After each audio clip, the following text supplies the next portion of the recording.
चलो कर ली क्या बातें, हो गई?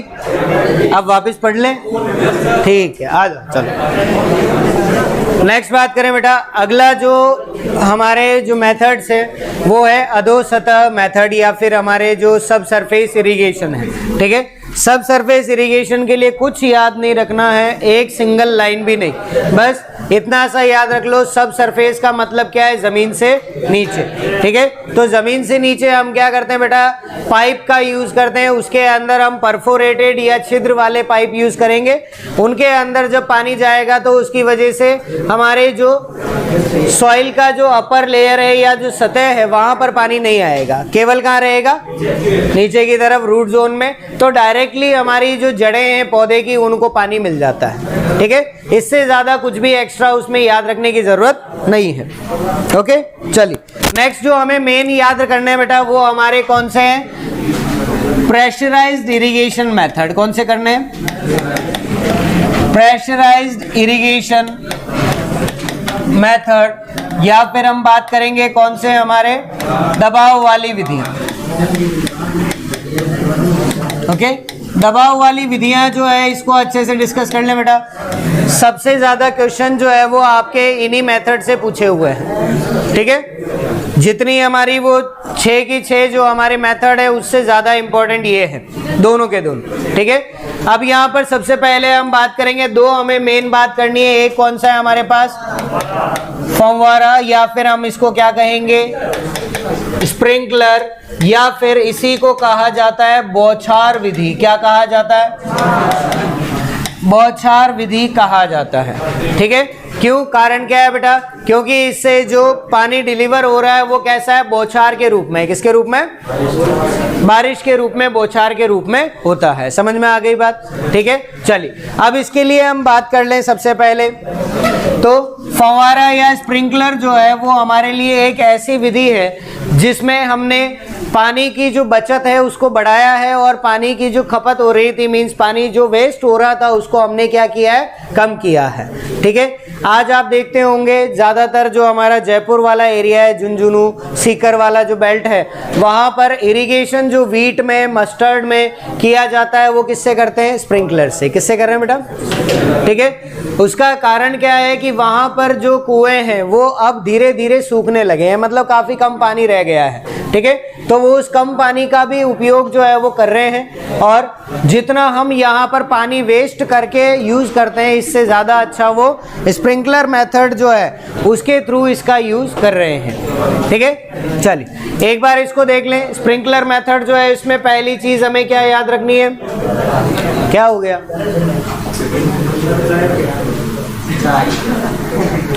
रुक जाओ।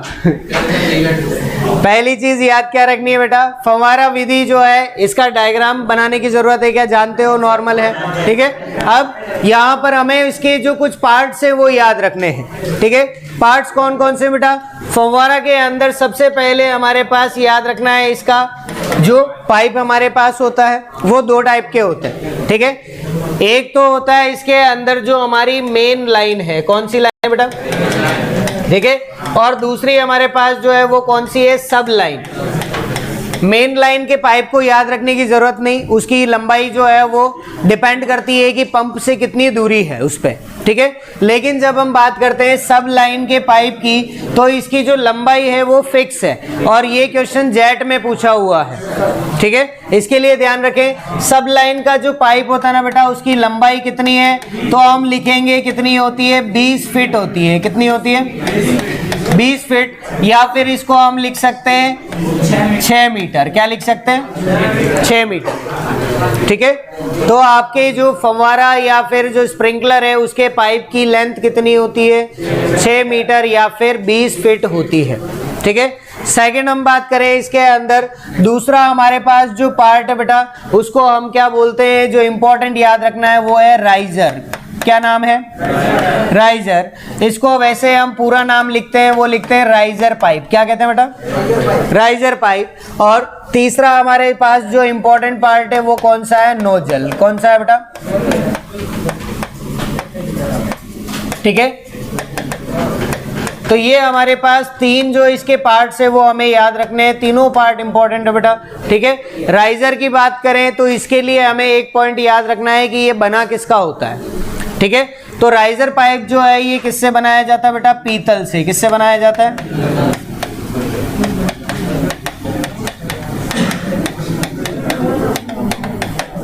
ठीक है। कारण क्या है, राइजर पाइप जो है इसमें पानी जो है वो ऊपर की ओर चढ़ता है, ठीक है। जैसे आप बात करेंगे आपका इस तरह से, हमने मान लिया बेटा ये क्या है, हमारा पाइप है, ठीक है। अब इसके अंदर हमने यहाँ पर मान लिए कि 2 पाइप हम यहाँ पर यूज कर रहे हैं, ठीक है। तो एक पाइप हमने यहाँ पर यूज कर लिया, वो ये है, और दूसरा पाइप जो है वो यहाँ पर यूज कर लिया, ठीक है। अब यहाँ पर इनके बीच में जो कनेक्टिंग लिंक होता है ना, उसको हम बोलते हैं टी। क्या कहते हैं, टी कहते हैं उसको, चाय नहीं है वो, ठीक है, टी कहते हैं बस, ठीक है।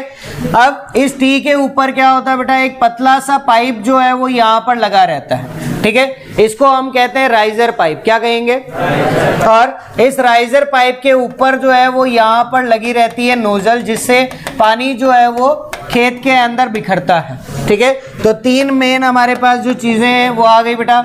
एक तो हमारा पास क्या हो गया, इसका पाइप हो गया, जिसकी लंबाई जो है वो कितनी है हमारे पास बेटा, 6 मीटर है। कितनी है, 6 मीटर। इधर भी ये दूसरा पाइप है वो कितना है, 6 मीटर है, ठीक है।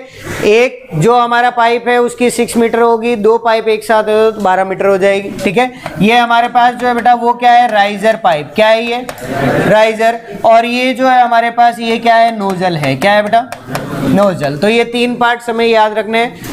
इसके बारे में क्यों बात कर रहे हैं वो सुन ले। पहला हमने पाइप की बात कर ली, लंबाई याद रखनी है, कितनी है, 6 मीटर या 20 फीट। दूसरा, राइजर पाइप किसका बना होता है बेटा, पीतल का, क्योंकि पानी ऊपर चढ़ेगा और वापस जब पानी नीचे आया तो भी नमी या मॉइस्चर रहेगा, ठीक है। स्टील महंगा है, लोहा यूज करोगे जंग लग जाएगा, इसीलिए हम किसका यूज करते हैं, पीतल का यूज करते हैं, ठीक है। लास्ट बात करें बेटा नोजल की, तो नोजल भी किसका बना होता है, पीतल का होता है। किसका होता है, पीतल का बना होगा। इसके लिए खास चीज जो है याद क्या रखनी है बेटा, इसको हम क्या बोलते हैं, हार्ट ऑफ स्प्रिंकलर कहा जाता है। क्या कहा जाता है, हार्ट ऑफ स्प्रिंकलर, या फिर हम कह सकते हैं हमारे फव्वारे का हृदय कहा जाता है। क्या कहा जाता है, हाँ, इसको हृदय भी कह सकते हैं और हृदय भी कह सकते हैं, ठीक है, वो तुम्हारी मर्जी है। तो इसी को क्या कहेंगे हम, स्प्रिंकलर का हृदय या फिर हार्ट ऑफ स्प्रिंकलर कहा जाएगा। समझ में आ गई बात, ठीक है। ये तीनों चीजें याद रखना, तीनों हमारे लिए इंपॉर्टेंट बनते हैं। इसके पार्ट्स जो हैं ये मेन याद रखने हैं, ठीक है। अब यहाँ पर दूसरा हमारे लिए जो क्वेश्चन बनता है वो ये कि क्या धान की फसल में फव्वारे का यूज कर सकते हो, नहीं कर सकते। क्यों, क्योंकि ये कम फसल जो है, कम पानी की आवश्यकता वाली फसल है, उसी में काम आएगा, ठीक है। चलिए, ये तो लिख लिया, लिखना है पहले लिख लो, उसके बाद ही बात करें फिर।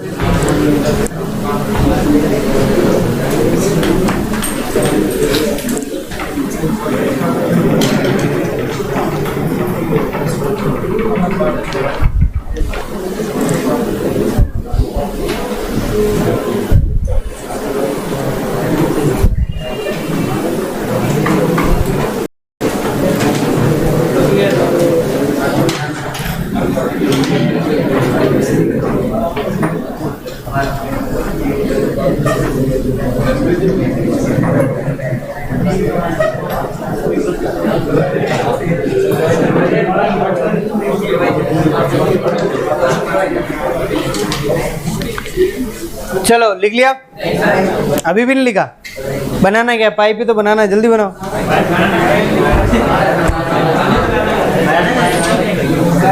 अच्छा नहीं बनाना क्या, रहने दो फिर, लिख लिया अब तो, ओके। चलो अब पड़ोसी से संपर्क करो फिर। चल, अब इसके लिए हमें बात करनी है 2 चीजों की बेटा, कि स्प्रिंकलर की क्या लाभ है और स्प्रिंकलर की क्या हानियां हैं। ठीक है। स्प्रिंकलर यूज करने से हमें बेनिफिट कहाँ कहाँ पर है और उससे नुकसान कहाँ पर है, ठीक है। तो पहला तो हमें याद रखना है बेटा, पहला लाभ कहाँ पर है कि इससे हमें क्या होती है, जल बचत होती है। क्या होती है, जल बचत होगी, या फिर हम कहें वाटर का क्या होगा, कंजर्वेशन। क्या होगा, कंजर्वेशन ऑफ वाटर होगा। कितना परसेंट होता है वो हमें याद रखना है, ठीक है। तो हम लगभग कहते हैं कि कितना है, 40 to 50%। कितना है, 40 to 50%। तो लगभग जितना पानी आप नॉर्मल यूज कर रहे हैं उससे आधा पानी चाहिए। कितना चाहिए, जस्ट आधा पानी जो है हमको इरिगेशन के लिए चाहिए। तो अच्छी बात है या नहीं, ठीक है। मोटर जो 8 घंटे चल रही है वो अब 4 घंटे चलेगी, ठीक है। पानी जो लीटर लग रहा था वो 1 लाख लीटर लगेगा। तो इलेक्ट्रिसिटी और उसके साथ साथ हमारे पानी दोनों की क्या हो गई, बचत हो गई। दूसरी हम बात करें बेटा इसके अंदर किसकी, इसकी वाटर यूज एफिशिएंसी की बात कर लें, ठीक है। जल उपयोग दक्षता की, वो हम लिख चुके हैं, यहाँ से WUE लिखो तो समझ जाओगे ना, ठीक है। तो इसकी वाटर यूज एफिशिएंसी जो है बेटा वो हमें याद रखनी है, लगभग होती है 50 to 60%। कितनी होती है, 50 to 60%। कई बुक्स के अंदर अप टू 70% भी लिखी हुई है, ठीक है। वो डिपेंड किस पे करता है, स्प्रिंकलर के टाइप पर। स्प्रिंकलर माइक्रो स्प्रिंकलर भी है, मिनी स्प्रिंकलर भी है और नॉर्मल स्प्रिंकलर भी होते हैं, ठीक है। तो हमें एग्जाम के हिसाब से जो याद रखना है, जो सबसे बेस्ट है वो कितना है बेटा, 50 to 60%, ठीक है। मतलब इसके अंदर जो वाटर यूज हो रहा है उसकी हमारे पास जो हानि हो रही थी वो भी क्या हो गई, कम। मींस इवोपरेशन कम होगा और वहां पर यील्ड जो है वो ज्यादा बढ़ेगी। समझ में आ गई बात, ठीक है। नेक्स्ट हमें यहाँ पर क्या याद रखना है बेटा, इसकी थर्ड और सबसे इंपॉर्टेंट जो हमारे पास याद रखने वाली चीज है वो क्या है, इसको हम कहां पर यूज करते हैं, ऊबड़ खाबड़ जमीन पर, मृदा में उपयोगी है। किस जगह उपयोगी बेटा, ऊबड़ खाबड़ मृदा में उपयोगी है। इसके साथ साथ इसको हम जो हमारी ढलान वाली मृदाएं हैं, ठीक है, उसके अंदर भी हम इसको अच्छे से उपयोग कर सकते हैं, ठीक है। क्योंकि पानी जो है वो कहीं बहकर नहीं जा रहा है, ठीक है। पानी फव्वारे के रूप में क्या हो रहा है, आसपास गिर रहा है, ठीक है। तो इसलिए हमारे लिए क्या होगी बेटा, हेल्पफुल। अगर हम बात करें इंग्लिश में तो हम इसको क्या कहते हैं, अनड्यूलेटेड लैंड कहेंगे, ठीक है। अनड्यूलेटेड कहा जाएगा और ढलान वाली को हम क्या कहेंगे, स्लोपी लैंड कहेंगे, ठीक है। तो हमारे पास ऐसी मृदाएं जो हैं ऊबड़ खाबड़ है, वहां पर अगर आप नॉर्मल क्यारी विधि उपयोग करोगे तो हो सकता है कई जगह पानी नहीं पहुंचे, ठीक है। लेकिन इसका उपयोग करके हम आसानी से वहां पर सिंचाई कर सकते हैं, ठीक है। नेक्स्ट इसके अंदर हम बात करें बेटा, अगला जो हमारे पास जो मेन इसका यूज जो है वो कहां पर है, तो ये जो हमारी क्रॉप्स हैं जिनके अंदर हमें क्या चाहिए, टेम्परेचर मेंटेन करना है। क्या करना है, मतलब बहुत ज़्यादा गर्मी हो गई है फसल में, आपको वहाँ पर क्या करना है, उसे ठंडक देनी है। आपको वहाँ पर क्रॉप्स की सिंचाई जो है इसलिए करनी है ताकि टेम्परेचर मेंटेन रहे, तो उसके लिए हम इसका यूज़ करते हैं। तो हम कह सकते हैं ये क्या करता है, तापमान में कमी करता है। क्या करता है बेटा, तापमान में कमी होती है इसकी वजह से। तो हम कह सकते हैं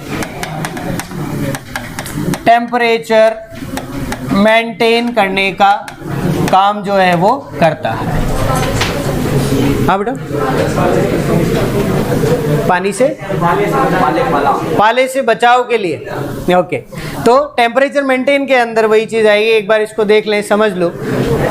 पानी की सबसे बड़ी खासियत क्या है बेटा, कि ये तापमान को सोखता है, ठीक है। अगर पास में रखी हुई कोई चीज गर्म है तो ये पानी जो है धीरे धीरे गर्म होगा, और पास में रखी हुई चीज ठंडी है तो ये भी धीरे धीरे ठंडा होगा, ठीक है। तो ये जो उसको टेम्परेचर को सोखने की ताकत है उसका यूज हम क्रॉप्स के अंदर कर रहे हैं। जब तापमान बहुत ज्यादा है उस टाइम पर क्रॉप्स को ठंडक पहुंचाने के लिए, और जिस टाइम पर पाला पड़ने की संभावना है, मींस फ्रॉस्ट डैमेज। क्या होता है बेटा पाला पड़ना, पत्तियों पर बर्फ जम जाती है, ओके। ये पहले भी समझाया था क्लास के अंदर, क्या चीज होती है, सुन लो वापस। पानी का जो जमने का टेम्परेचर है वो तुम्हें याद है 0 डिग्री सेंटीग्रेड, लेकिन क्या पानी 0 डिग्री सेंटीग्रेड पर आते ही जम जाता है क्या? ठीक है, उससे पहले ही जमने का जो प्रक्रिया है वो स्टार्ट हो जाती है। कब से होती है बेटा? 4 डिग्री सेंटीग्रेड पर।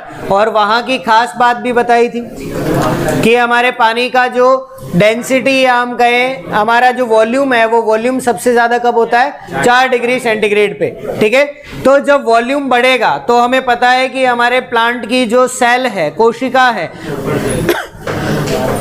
उसके अंदर 85 से 90% क्या है? पानी है। अब उसका वॉल्यूम बढ़ गया तो हमारी सेल का वॉल्यूम भी बढ़ जाएगा। ठीक है, अब हमारी सेल मेम्ब्रेन तो चलो इलास्टिक है, वो बढ़ जाएगी, लेकिन सेल वॉल इलास्टिक नहीं होती। इस वजह से सेल वॉल जो है वो फट जाती है और साइटोप्लाज्म में वो बाहर बिखर जाता है। इस वजह से हमारी जो सेल्स हैं, हमारी कोशिकाएं, उनकी डेथ होती है। ठीक है, इसकी वजह से क्या नुकसान होगा? वहां पर उत्तक क्षय या नेक्रोसिस होता है, जिससे हमारे पौधे की उपज भी कम होती है और उसकी ग्रोथ भी रुक जाती है। ठीक है, इसको हम कहते हैं पाला पड़ना या फ्रॉस्ट डैमेज कहा जाएगा। समझ में आ गया? ठीक है, इससे बचाव के जो तरीके हैं वो भी तुम्हें पता है, बात करी है हमने। पहला क्या कर सकते हैं? सिंचाई कर सकते हैं। तो सिंचाई के अंदर सबसे अच्छा जो है वो हमें याद रखना है बेटा, कौन है? स्प्रिंकलर है। ये क्या करने में उपयोग करता है बेटा? पाले से बचाव करने में उपयोग किया जाता है। ठीक है, तो मतलब ये क्या करेगा बेटा? जो हमारे प्लांट्स है उनको फ्रॉस्ट डैमेज जो है उससे बचाता है।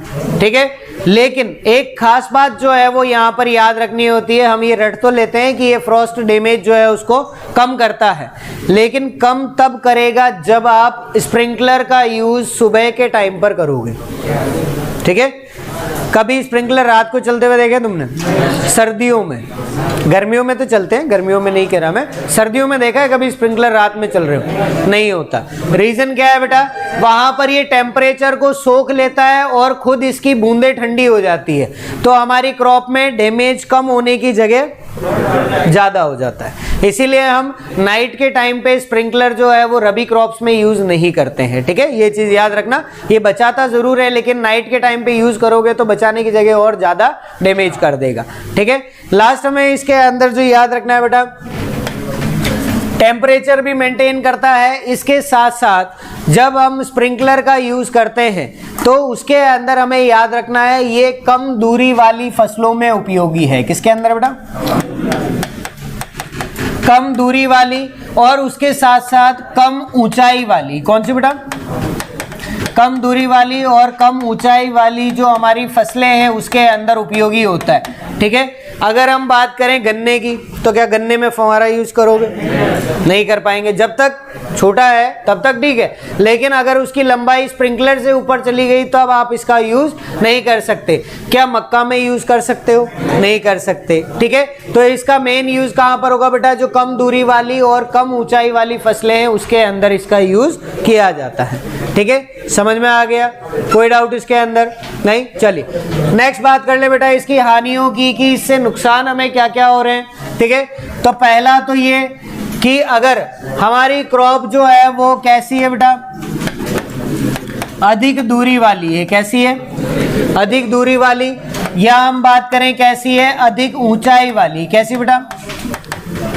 अधिक दूरी या अधिक ऊंचाई वाली फसलें हैं उसके अंदर हम इसका यूज नहीं कर सकते हैं। ठीक है, मान लो आपकी जो क्रॉप है वो आपने लगा रखी है अमरूद, और वो अभी तक घुटने तक ही आए हैं, तो भी आप उसमें स्प्रिंकलर यूज नहीं कर सकते हो। रीजन, आपने स्प्रिंकलर यूज कर लिया तो सारी की सारी जो जमीन है वो गीली होगी, और इसकी वजह से क्या होगा? वहां पर वीड्स ग्रो होना चालू हो जाएंगे। बेचारे वो पौधे तो उगे या ना उगे। ठीक है, तो इसीलिए हम वहां पर यूज नहीं करेंगे जो ज्यादा दूरी पर है। ठीक है, और ये बात भी अच्छी नहीं लगती कि एक पौधा 10 मीटर पे, दूसरा 10 मीटर पे, और उसके लिए आप इतना सारा पानी वेस्ट कर रहे हो। उससे अच्छा तो हम वहां पर क्या यूज करते हैं? Drip irrigation. क्या करते हैं? ठीक है, यही चीज हमने सीखी है। फिर दूसरा, अगर अधिक ऊंचाई वाली क्रॉप है तो उसके अंदर स्प्रिंकलर सक्सेसफुल नहीं है, वो हमें ध्यान रखना है। ओके, चलिए दूसरा हम बात करें बेटा इसके अंदर हमें जो याद रखना है कि ये नुकसान कहां पर हमें करता है, तो हम कहते हैं कि जहां पर तेज हवा चलती है। कहां पर? तेज हवा वाले क्षेत्रों में अनुपयोगी है।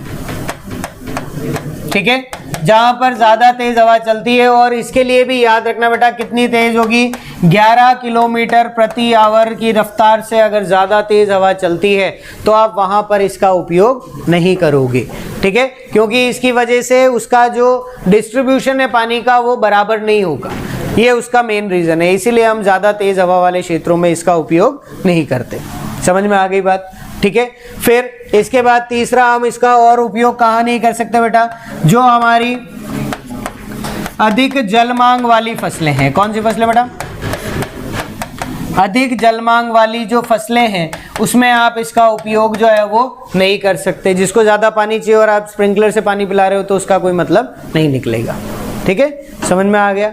चलिए लास्ट इसके लिए हमें एक चीज़ जो है वो याद रखना है बेटा कि ये जो हमारी स्प्रिंकलर इरिगेशन है इसमें हम प्रेशर कितना यूज़ करते हैं, ठीक है। हमने कहा ना प्रेशराइज्ड इरिगेशन है, दबाव वाली हमारी विधि है, तो कितना दबाव उपयोग किया जाता है, कितना 2. अच्छा ठीक है, किलोग्राम। किलोग्राम तो वजन की यूनिट है, किलोग्राम प्रति सेंटीमीटर स्क्वायर, ठीक है। ये यूनिट जो है वो याद रखनी है। अगर ये याद नहीं रखो तो इसके लिए याद क्या रखना, PSI। क्या याद रखना, PSI, ठीक है।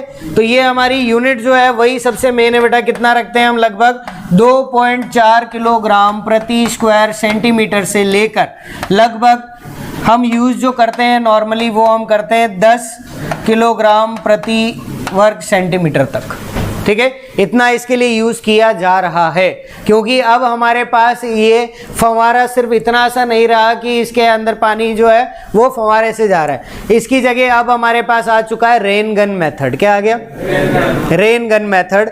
रेन का मतलब क्या है, गन का मतलब क्या है, ठीक है, तो उसमें प्रेशर ज़्यादा चाहिए होगा या कम, ठीक है। इसीलिए इसका जो प्रेशर है उसकी रेंज जो है वो 2.4 से लेकर हम कितनी रखेंगे, 10 किलोग्राम पर वर्ग सेंटीमीटर। याद इतना सा रखना कि इससे कम मत करके आना, ठीक है।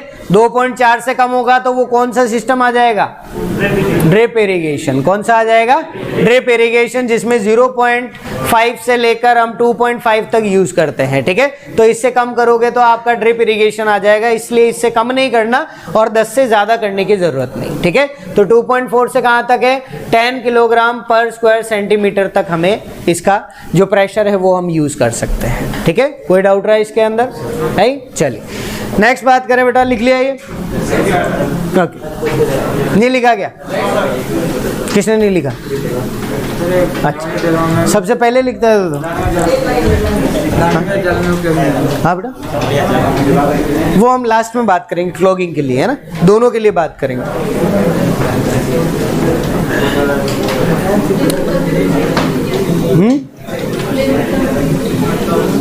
वो दोनों के लिए है, अपना ड्रिप भी आएगा ये भी आएगा, दोनों के एक साथ बात करेंगे उसके अंदर, ठीक है। चलिए लिख लिया आप तो, ओके। चलिए नेक्स्ट बात करें बेटा, अगला हमारा जो इसके अंदर मेथड है 8, वो हम बात करेंगे इसके अंदर कौन सा, हमारा बूंद बूंद विधि। कौन सी विधि है बेटा, बूंद बूंद विधि, या फिर हम क्या कहेंगे, टपकन विधि, या फिर इसी को क्या कहेंगे, ड्रिप इरिगेशन कहेंगे। क्या कहेंगे बेटा, ड्रिप इरिगेशन कहेंगे, ठीक है। ड्रिप इरिगेशन जो है इसके लिए ध्यान रखें, पहली चीज सेम जैसा स्प्रिंकलर है वैसा ड्रिप इरिगेशन है, ठीक है, कोई डिफरेंस नहीं है। इतना सा डिफरेंस है कि उसमें जो नोजल है उस नोजल से क्या है कि हमारे जो वाटर है वो एक बारिश के रूप में निकल रहा है और यहाँ पर ये एक बूंद के रूप में निकलेगा। इसके अलावा कोई मेजर डिफरेंस इन दोनों के अंदर नहीं होता, ठीक है। तो पहली चीज हमें ध्यान रखनी है, इसके पार्ट्स कौन कौन से हैं बेटा, तो इसके अंदर भी हमारे पास जो पाइप है वो हमें ध्यान रखना है, ठीक है। सेम पाइप होंगे, कौन कौन से, एक तो हमारे पास मेन पाइप और एक सब पाइप, ठीक है। तो सब लाइन अलग होती है, मेन लाइन अलग होती है। आप अगर खेत में ड्रिप कभी आपने देखा हो तो खेत अगर इस तरह से है तो हम यहाँ पर क्या लगाते हैं, मेन लाइन लगाते हैं। क्या लगाते हैं बेटा, मेन लाइन।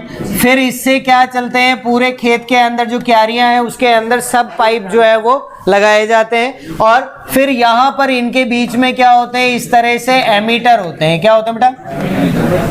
एमीटर। तो एमीटर लगे होते हैं जिससे क्या होता है, वाटर जो है वो डिस्चार्ज होता है। ठीक है, तो यही चीज हमें ध्यान रखनी है। सबसे पहले क्या है, इसके अंदर पाइप जो है वो हमारे पास है। सेकंड जो हमारे पास इसके अंदर है बेटा, वो राइजर पाइप नहीं आएगा। हमने राइजर की बात करी थी ना स्प्रिंकलर में, वो नहीं आएगा। यहाँ पर सीधा क्या है हमारे पास, एमीटर है। कौन है बेटा? एमीटर।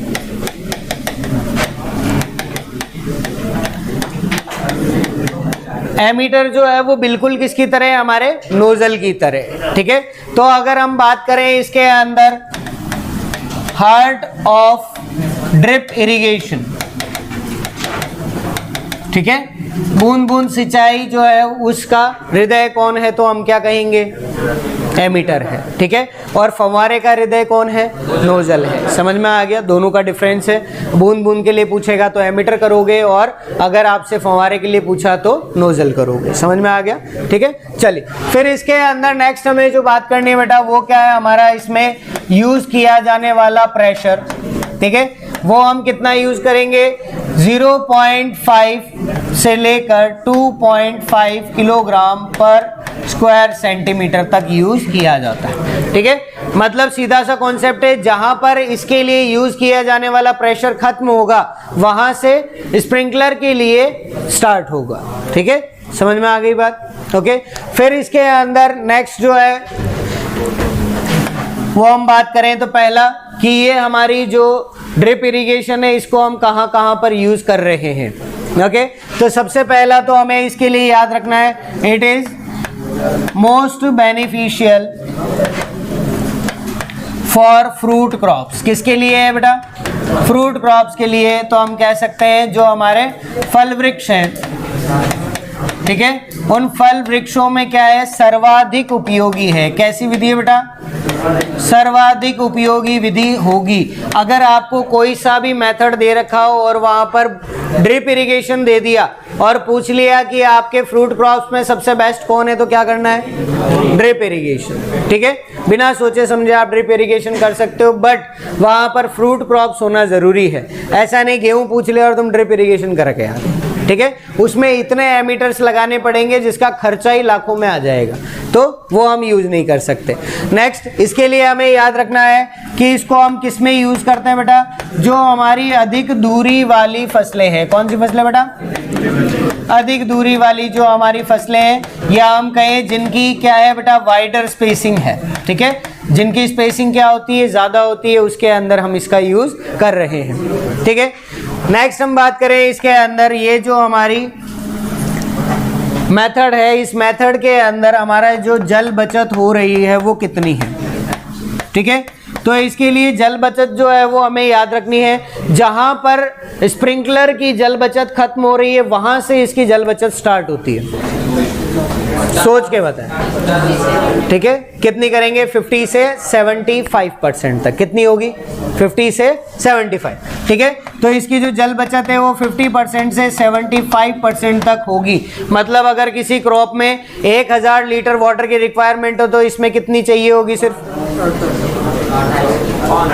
250 लीटर्स। ठीक है, तो ये हमारे लिए बहुत अच्छी विधि है, लेकिन हमारे पास इसके लिए कुछ लिमिटेशंस भी है कि वो क्या होनी चाहिए, एक फल वृक्ष वाली होनी चाहिए, या फिर कोई दूर या फिर वाइडर स्पेसिंग वाली क्रॉप होनी चाहिए। नेक्स्ट हम बात करें बेटा जल बचत के अलावा इसकी वाटर यूज एफिशिएंसी की, कि जल उपयोग दक्षता कितनी है। तो एक लाइन में याद कर लेना, जितना मैक्सिमम दे रखा हो एग्जाम में वो मैक्सिमम करके आना, पर कभी भी 95 से ज्यादा मत करना। ठीक है, क्योंकि ये क्वेश्चन जो है वो 4 से 5 जगह पूछा हुआ है और हर जगह अलग अलग ऑप्शन दिया है। ठीक है, कई जगह 75 to 80% दिया है, किसी जगह 85 से 90% भी दिया है, एक बार 90 से 92% भी ऑप्शन माना है, लेकिन कभी भी 95% से ज्यादा आंसर नहीं माना है। ठीक है, तो हमें क्या करना है बेटा, सिंपल सा याद रखना है कि 95% से कम होती है। किससे कम होती है, 95% से कम। और अगर रेंज आपको एटलीस्ट जो याद रखनी है तो वो याद रखना 85 से 90%। कितनी होती है? 85 से 90% जो है इसकी वाटर यूज एफिशिएंसी होती है, पर कभी भी 95% से ज़्यादा मत करके आना, ठीक है। बाकी मैक्सिमम आपको 92 भी दे रखा है तो 92 वाला सही माना जाएगा, ठीक है, पर 95 से ज़्यादा नहीं होगा। ये क्वेश्चन जो है ये आपके ICR के अंदर जो IRI का एग्ज़ाम होता है उसके अंदर आया हुआ है, उन्होंने पूछा है इरिगेशन पार्ट से। और जो आपकी ICR की बुक जो है इसके लिए रेडी एंड रेडी, ठीक है, ये बुक का नाम है। जब तुम कॉलेज में आओगे तो ये पढ़नी पड़ेगी तुमको, आगे तैयारी करनी है तो रेडी एंड रेडी जो है उसके अंदर अपन को 85 to 90% दिया हुआ है ICR के अकॉर्डिंग, बिल्कुल हमारा जो कंफर्म क्वेश्चन है, ठीक है। तो वो हम यहाँ से याद रख सकते हैं और बाकी हमें याद रखना है 95 से ज़्यादा नहीं करेंगे, ओके। लास्ट बेटा इसके लिए हम एक और चीज़ बात कर ले कि ये हमारे लिए और कहाँ पर काम आ सकती है। तो जहाँ पर ऊबड़ खाबड़ ज़मीन है वहाँ भी उपयोग कर सकते हैं, ओके। तो हम सिंपल कहेंगे कि इसको हम कहाँ पर यूज़ करेंगे बेटा? जो हमारे ऊबड़ खाबड़ मृदा है उसके अंदर हम उपयोग कर सकते हैं, ठीक है। दूसरा हम उपयोग कहाँ पर कर सकते हैं? जो हमारे शुष्क क्षेत्र हैं, कौन से शुष्क क्षेत्र, ड्राई एरियाज है, वहाँ पर यूज़ हो सकती है, क्योंकि जल बचत सबसे ज़्यादा है, वाटर यूज एफिशिएंसी सबसे ज़्यादा है। और लास्ट हमें याद रखना है ये कहाँ पर यूज़ होगी बेटा? जहाँ पर खरपतवार ज़्यादा उगते हैं, ठीक है। तो इसका एक फ़ायदा हमारे लिए क्या है बेटा इसके अंदर कि ये क्या करते हैं? खरपतवार, क्या हम कहें, खरपतवारों को कम करने का काम करता है, ठीक है। रीजन क्या है कि यहाँ पर पानी जो है वो इस प्लांट को मिल रहा है, यहाँ पर पानी इस प्लांट को मिल रहा है, ठीक है। क्या बीच में कहीं भी पानी गिर रहा है? क्या नहीं गिर रहा ना, तो क्या प्लांट उगेगा? कोई नहीं उगेगा। इसीलिए ये क्वेश्चन जो है वो इम्पोर्टेंट बनता है। क्वेश्चन हमारे लिए तैयार है, ICR ने हमसे पूछा हुआ भी है बेटा कि इरिगेशन की हमको 4 ऑप्शन दे दिए कि कौन सी ऐसी हमारी इरिगेशन प्रैक्टिस है जिससे खरपतवारों का नियंत्रण हो सकता है। कौन सा होगा? बूंद बूंद। क्या स्प्रिंकलर से होगा? क्या थाला विधि से होगा? नहीं होगा। क्या वलय विधि से होगा? नहीं होगा, ठीक है, क्योंकि वहां पर हम पानी को फैला रहे हैं। यहाँ पर हम क्या कर रहे हैं? सीधा प्लांट के जस्ट पास में पानी दे रहे हैं, इसके अलावा कहीं पर भी पानी जो है एक्स्ट्रा नहीं जा रहा। इसीलिए ये क्या करते हैं? खरपतवारों का नियंत्रण जो है वो भी कर रहा है। समझ में आ गई बात? लिख लें इसको, लिख लिया। एक लास्ट बात करनी है, उसके बाद खत्म करेंगे, फिर थोड़ी देर बाद मिलेंगे, ठीक है। चलिए नेक्स्ट हम बात करें बेटा इसके अंदर, सुन लो, कुछ चीजें हैं जो दोनों के लिए बात करनी है, स्प्रिंकलर और हमारे इसके लिए जो बूंद बूंद के लिए, दोनों के लिए जो चीजें हैं वो ध्यान रखें। जब हम बात करेंगे किसकी बेटा? फव्वारा विधि की, और किसकी बात करेंगे? बूंद बूंद विधि की, ठीक है। ये दोनों कहां पर यूज हो रही है बेटा? ऊबड़ खाबड़ मृदा में। कहां पर? ऊबड़ खाबड़ मृदा में। और इसके अलावा जो हमारी ढलान वाली मृदा है उन दोनों के अंदर इसका यूज जो है वो होता है, ठीक है। दोनों के अंदर जल बचत हो रही है, पर ज्यादा किसके अंदर है? बूंद बूंद के अंदर। कम किसमें? स्प्रिंकलर में। प्रेशर की बात करें तो दोनों प्रेशराइज्ड हैं, लेकिन ज्यादा प्रेशर किसमें यूज हो रहा है? फव्वारा में, आपके स्प्रिंकलर में, और कम प्रेशर किसमें?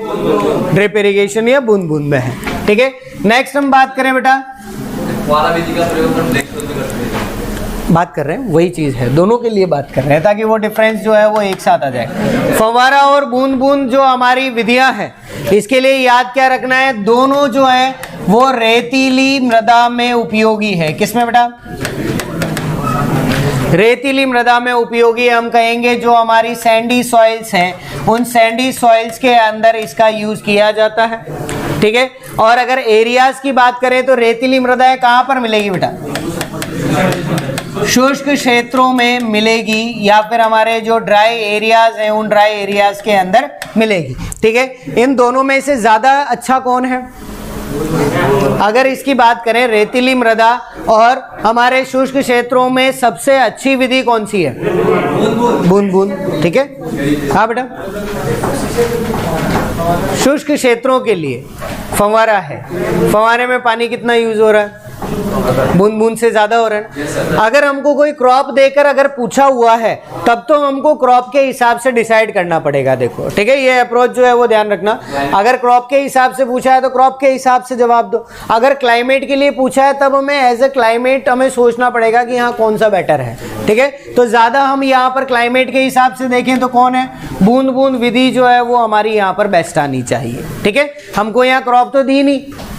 अब मान लो वो क्रॉप कह दे कि गेहूं की शुष्क खेती में सर्वाधिक उपयोगी सिंचाई विधि, तो फिर तो स्प्रिंकलर ही जाएगा, फव्वारा ही जाएगा, क्योंकि गेहूं में आप ड्रिप इरिगेशन यूज ही नहीं कर सकते। ठीक है, चलिए दूसरी हम बात करें बेटा, नेक्स्ट जो हमें याद रखनी है कि जो हमारी फव्वारा विधि और बूंद बूंद विधि है, इन दोनों विधियों का उपयोग जो है वो ज्यादातर भारी मृदाओं में नहीं करते। ठीक है, कारण क्या है जरा बताओ।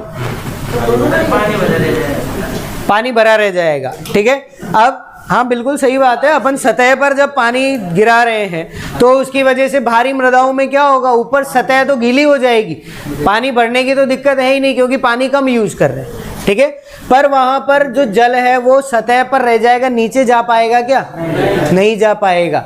ठीक है, तो इसलिए हमारी ये जो दोनों विधियां हैं, इन दोनों के लिए याद रखना कि ज्यादातर भारी मृदाओं में उपयोग नहीं करते। लेकिन अब एक चीज और कि बूंद बूंद विधि में तो पानी धीरे धीरे जा रहा है। ठीक है, वो फिर भी नीचे चला जाएगा, तो दोनों में से सबसे ज्यादा किसका यूज नहीं करना चाहिए, भारी मृदाओं, फव्वारा का। ठीक है, तो एक सिंगल लाइन में याद रखना बेटा कि हमारी जो भारी मृदा है, ओ सॉरी भीरी नहीं है, भारी, हमारी जो भारी मृदा है उसके अंदर जो अनुपयोगी है, ठीक है, वो हम कौन सा लिखेंगे बेटा, यहाँ से याद रखना फव्वारा विधि लिखेंगे। क्या लिखेंगे, फव्वारा विधि लिखा जाएगा। दोनों में से अगर क्वेश्चन पूछ लिया जाता है कि फव्वारा विधि और बूंद बूंद विधि में से किसका उपयोग नहीं करेंगे, तो हमें किसका नहीं करना है, फव्वारा विधि का नहीं करना है। रीजन क्या है कि सिर्फ ऊपर की सतह गीली रह जाएगी, पानी रूट्स तक नहीं पहुंच पाएगा। समझ में आ गई बात। ठीक है, कोई डाउट इसके अंदर नहीं। चलिए तो लास्ट ये लिख लें, उसके बाद नेक्स्ट क्लास में बात करते हैं।